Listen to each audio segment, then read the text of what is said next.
Padma Vibhushan S.H. Raza is one of the great icons of India. He's the biggest name in Indian art. He's very famous for his Bindu works. His Bindu works represent geometry on the exterior, spirituality in the interior. You're watching Art Talk. I'm Jujhar Singh. Mr. Raza, it's so wonderful to meet you again. It's my pleasure. You're the living legend of Indian art. How does that feel? Well, you see, I'm happy that my work is recognized not only in my country, but almost all over the world. And I'm naturally a human being, and I feel happy about it.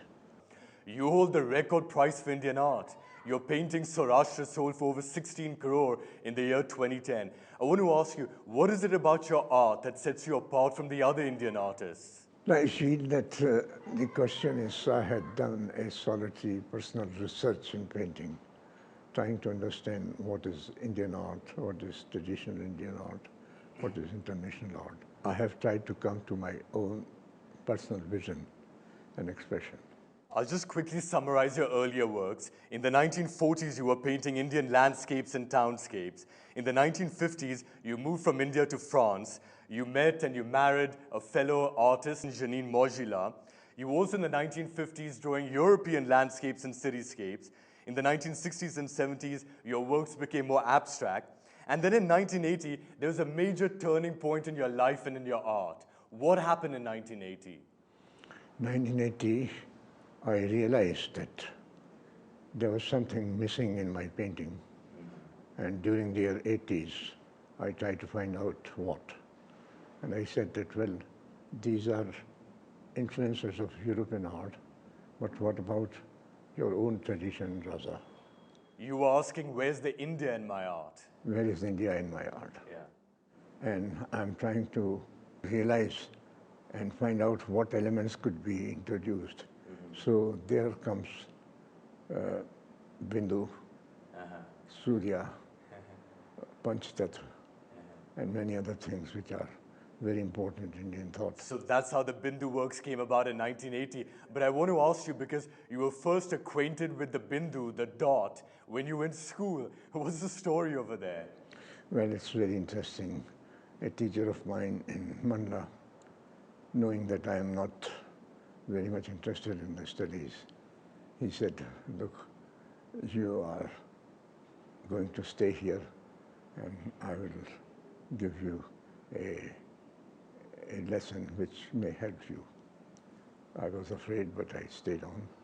And after the students had gone, he took a pen, pencil, and drew a point on the wall of the veranda of the school and said, "Nahi, daro mat, don't be afraid. Just sit down and look at this point.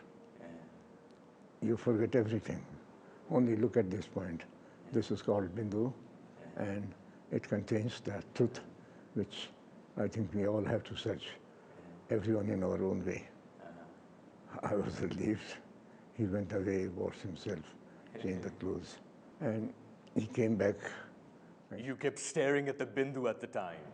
Yes, that's right. Yeah. And I was looking and meditating on the Bindu, but I did without understanding what exactly it really meant and what he was driving at. The teacher had only drawn the Bindu because he wanted you to learn how to concentrate. Yes, that's right. In your studies. That's right. In 1980, the Bindu then resurrected in your works. It came because you remembered what happened in school, or it just came to your mind anyway? Well, it came because I concentrated and tried to understand. It came because I tried to find out what are the hidden meaning behind it that could be revealed. And there, the emergence of Bindu grew. Came about in your art. What does the Bindu represent for you? Bindu is a central point of concentration, of meditation. You've also talked about how the Bindu represents a source of creation, the seed of creation for you. Yes, this not only in nature or trees, but in human being, Chitan, it is the sperm, it is the seed, it is the vitality of a very concentrated small thing which results in a tree, big tree, which results in a child, a human being. It's the seed of potentiality. Potentiality. So the Bindu can actually be understood at many different levels. It can be the source of anything really, and at the highest level, it can be the sword, the seed of all creation. Yes, seed of all creation. In which case, Mr. Raza, let me ask you, you have the Bindu, and then around the Bindu, you draw triangles, circles, and squares. What do they represent for you? Well, this is all emerging from the black Bindu, from the mixture of relation of black Bindu with the 5 colors that are there, that become a square, that become a triangle. Mr. Raza, in Hinduism's Tantra and Yantra tradition, the triangle represents fire, the inverted triangle represents water, the square represents the earth, the circle the air, and the dot is space. Therefore, how much is it that your 5 shapes, in a way, represent the 5 elements of nature, the 5 elements that create all of nature and creation? It's a simple adaptation of the philosophical idea into a pictorial world. And you make a painting of yourself, a world of yourself. And with these 5 elements, it's creation. So from the source, the Bindu springs forth the 5 elements which are represented in the geometrical shapes in your works. That's right. You have said. And what is also interesting, you primarily use 5 colors in your painting. Now they also represent the 5 elements. The 5 elements, that's right.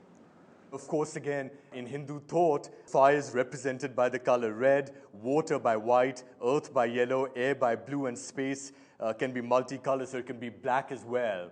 I mean, this is, again, primarily why you mainly use these 5 colors in your works. It's fascinating. It's so fascinating.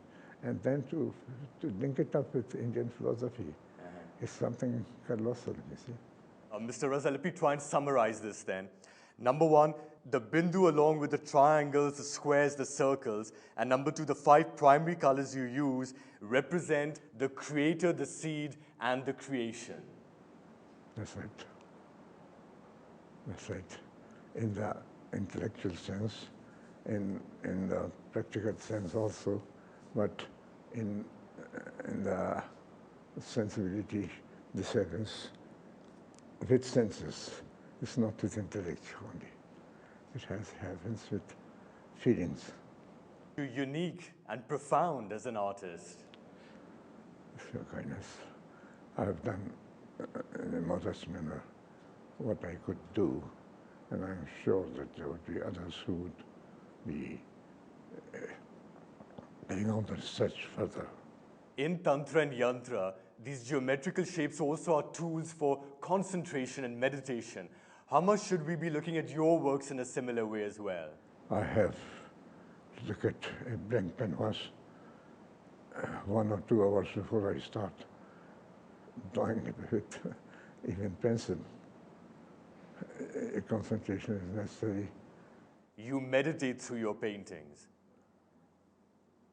But you know, Mr. Raza, is very interesting because you're Muslim, but you're heavily influenced by Hindu thoughts in your art. No, well, you see, I'm a Muslim, but I'm very much influenced by Hindu thought.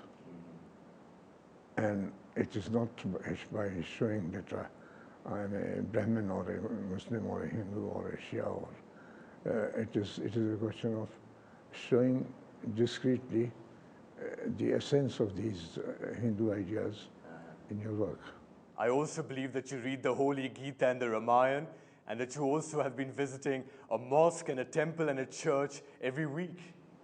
Well, I'm going to the church, I'm going to the mosque, I'm going to the temple every week. And I'm very happy. It is inexplicable, but it's a great satisfaction to thank Almighty. What is your idea of God, Mr. Raza?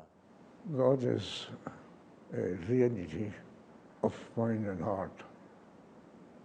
It's something that you believe or you don't believe. I believe in it. How do you conceive of God? I conceive it even when I start a painting or I finish a painting. I salute in a Hindu way and say, thank you, God, that I have been able to do this. Without him, I would not have been able to do that. Do you believe in rebirth? Yes, I believe in rebirth. But I have not thought much about it. That is beyond. What would you like to be reborn as? As a pure innocent child. But you know, Mr. Raza, while you're a person of faith, your best friend, the eminent poet and major cultural figure, Ashok Vajpeyi, is an atheist. Why don't we at this point in time invite Mr. Vajpeyi on the show as well? Well, we invite Ashok to come and join us. Come, Mr. Vajpeyi, Ashokji, come. Why don't you join us, please? Thank you very much, Ashokji, for joining us on our talk. How does an atheist and a devout gel so well with each other? Well, we shared two things. A creative imagination as a sense of the spiritual, which has nothing to do with religion.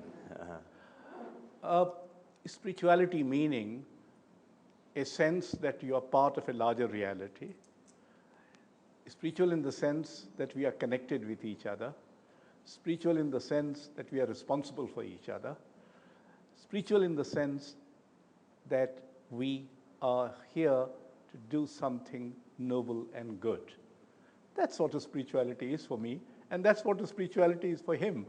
Faith or lack of faith notwithstanding. When and how did both of you meet? Well, we met in '79 when I invited him to Bhopal. He belongs to Madhya Pradesh and I belong to the same state. Yeah. And I was working there, so we honored him on behalf of the government of Madhya Pradesh, and that's how he came.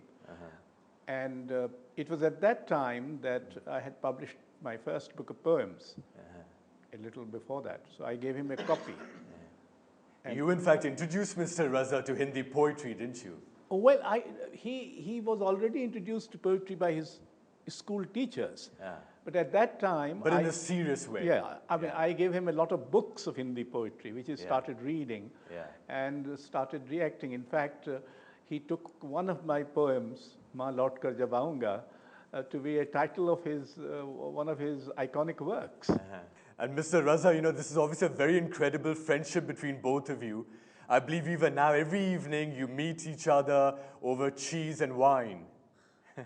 We meet each other with wonderful ideas and talk about art, poetry, life. And then, since I'm not very good at Hindi, I ask him so many questions as to what is this, what is the meaning of this word, what is the... What kind of questions does he ask you, Ashokji? Oh, no, he thinks of a title and then, you know... For a painting, for example. Yes.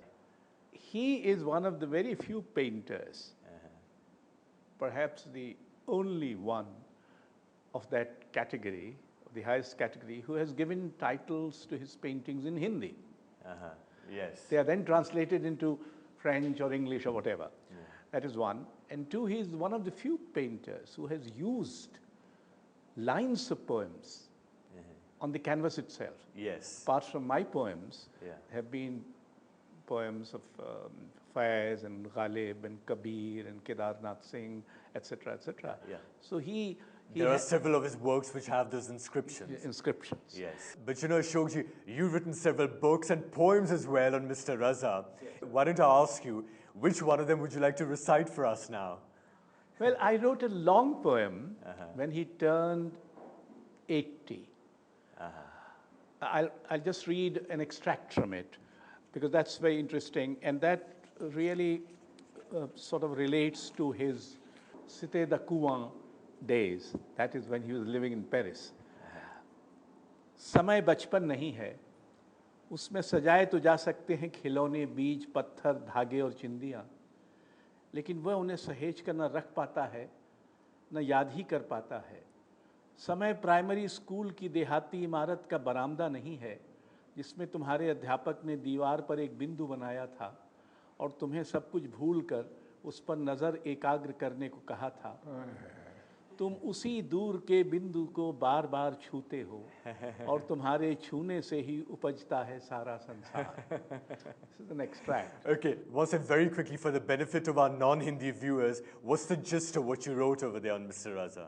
I mean, gist of it is that how time has changed, and yet some of the memories, some of the ideas, some of the concepts learned earlier remain and return.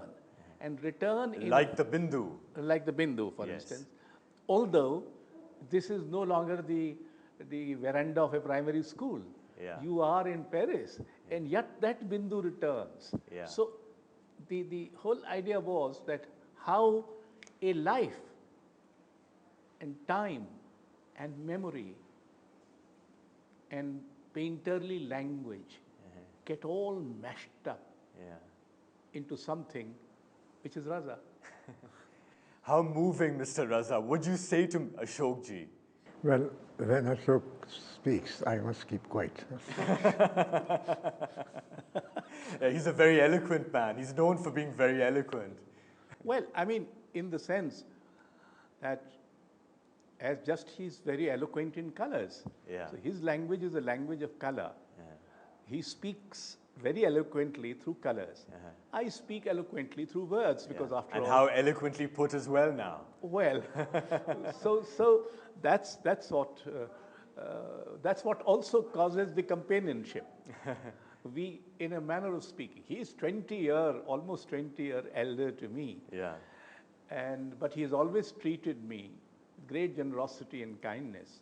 But Ashok ji, coming back to your poetry, Yeah. because your poems explore things like love, nature, the arts, mortality. Where did you draw your inspiration from?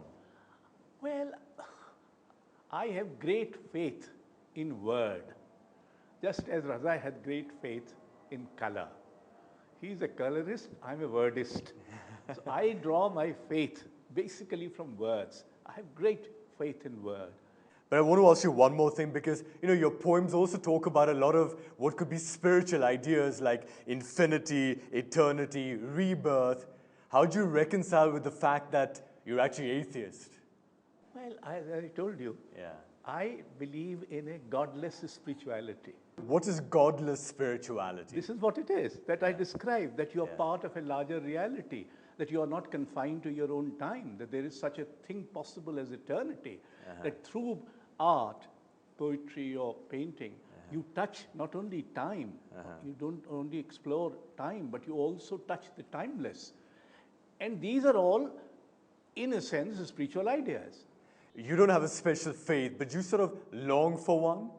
No, I don't long for it, but if what I see when I see Raza Sahab, one of the things that I say, may God should have given me the gift of belief. He decided not to. He decided in his case to give him the gift of belief. He decided in my case not to give it. What's the obstacle for you? I don't know. I lost my God in my boyhood. And since then, he had never returned. Not to me. Ashok ji, you've also been called a love poet. Yes, of course. Do you mind that label? No, I don't. In fact, I seem to have written, as alleged by my detractors, the largest number of love and erotic poems. Because I thought we had a great tradition in India of shringar, of adoration, of adornment of the body. Ornamentation. Yes. And there's no reason why we should give up that inheritance. Yeah, you got a book of love, haven't you? Yes. How about Mr. Raza? We hear one of Ashokji's love poems then. No, I just say that as he believes in Sringar, I wonder if he should think whether he should believe in God. Well, there is a very short poem that I can recall offhand, and that was called Pehla Chumban. एक जीवित पत्थर की दो पत्तियां रक्ताब उत्सुक कांप कर जुड़ गई मैंने देखा मैं फूल खिला सकता. That's one short love poem. Again, just for the benefit of our viewers in English, please describe what you wrote. Two leaves of a stone quivered and got close to each other, I saw I could make a flower bloom. It's called the first kiss. Yeah. Well, in spite of everything, in spite of my godless spirituality, I do write poems which are meant to be prayers. Now they are prayers to no one, because I have no one to pray to. But they are called prayers nonetheless.